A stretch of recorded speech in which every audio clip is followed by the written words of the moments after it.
I used to go to church on Sunday with my grandma. My mom and dad didn't come at that time. Then my grandma died and nobody brought me to church. I miss my grandma and asked my mom a lot of questions about death and dying and where grandma was.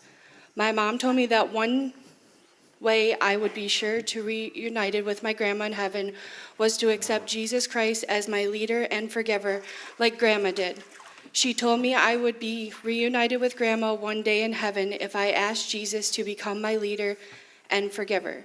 My mom started coming to church and bringing me, and shortly after, my dad started coming too. I aged out of kids ministry and started attending student ministries and their events.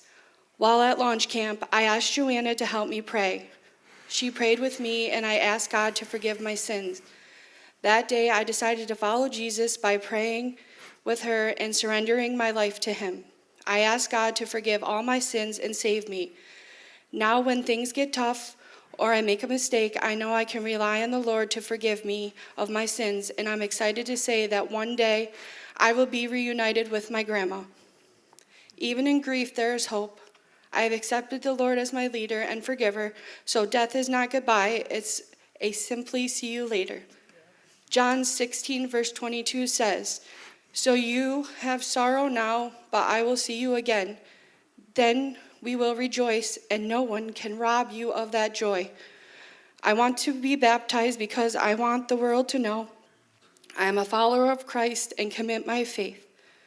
I chose Joanna to baptize me because she was the person who took the time to pray with me the day I accepted Jesus Christ as my leader and forgiver.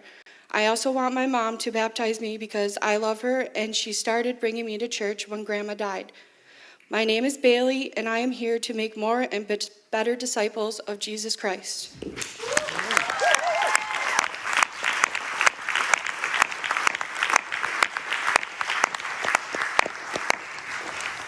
Well, Bailee, it's been fun to be a little part of your story and get to hear it today. And so based on your testimony of faith, we now baptize you in the name of the Father, Son, and Holy Spirit, buried in baptism and raised to newness of life.